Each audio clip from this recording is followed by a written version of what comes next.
Hello বন্ধুরা, সবাই কেমন আছো? আমরা আল্লাহর রহমতে ভালো আছি। আজকে কি বাজার করলাম তা আপনাদের সাথে শেয়ার করব। তো আজকে সকালে উঠে নাস্তা খাওয়ার পরে বাজারে চলে গেলাম। বাজারে যাওয়ার পরে কিছু সবজি আর মাছ আনলাম। তবে মাছ 5-6 জাতের মাছ আনছি। তো কেমন হলো বাজারটা সবাই কমেন্টে জানাবেন। মাছগুলো সবার পছন্দ হয়েছে কিনা। মাছগুলাও অনেক পছন্দের ছিল। তো আনার পরে মাছগুলা বানাইতে অনেক সময় লেগে গেছে। তো বেশি কিছু রান্না করি নাই, হালকা পাতলাভাবে কিছু রান্না করেছি।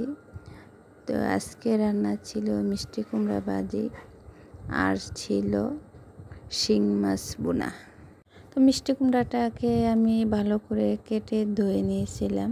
আর এখানে সব মশলা পরিমাণ মতো দিয়ে আমি মশলাটাকে কষাই নিতেছি। আর তো সব মশলা ভাজার পরে আমি মিষ্টি কুমড়াগুলো দিয়ে দিলাম। আর মিষ্টি কুমড়ার মাধ্যমে শুকনো মরিচ দিলে আলগা একটা সেন্ট আসে।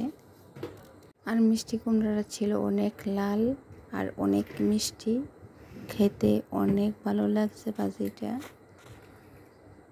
তো আমি 10 মিনিটের মতন মিষ্টি কুমড়াকে নাড়াচাড়া দিয়েছি আর সব মশলাকে মিক্স করেছি।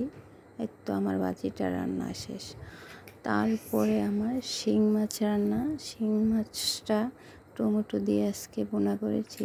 প্রথম আমি হলুদ আর লবণ দিয়ে মাছটাকে ভালো করে মেখে নিলাম। তারপরে ভাজার মাধ্যমে দিয়ে দিলাম। দেখেন কত সুন্দর করে মাছটা ভাজা হচ্ছে। আর শিং মাছগুলো প্রথম আমি শিং মাছের রগগুলো ফেলে ভালো করে ধুয়ে নিয়েছিলাম। তো শিং মাছ ভাজা শেষ আর পেঁয়াজের দিয়ে দিছি। আর মশলা তো সব কিছু পরিমাণ মতো না হলে তরকারির টেস্টটা ভালো হয় না। তো পরিমাণ মতো সব মশলা আমি দিয়ে দিলাম।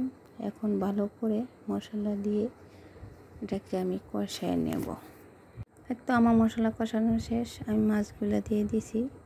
এখন 10 মিনিট মতো আমি এটাকে ভালো করে নেড়ে চেড়ে মিক্স করে নেব, যাতে ভাজা ভাজা হয়। তো ভাজা ভাজা হওয়ার পরে আমি পরিমাণ মতো একটু পানি দিয়ে দিলাম।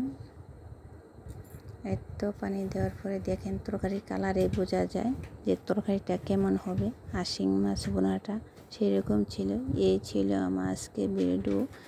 যদি ভালো লাগে সবাই লাইক কমেন্ট শেয়ার করে দিবেন। আবার নতুন এক ভিডিও নিয়ে আপনাদের সাথে আর কি ভিডিও নিয়ে আসবে সবাই কমেন্টে জানাবেন। আল্লাহ হাফেজ।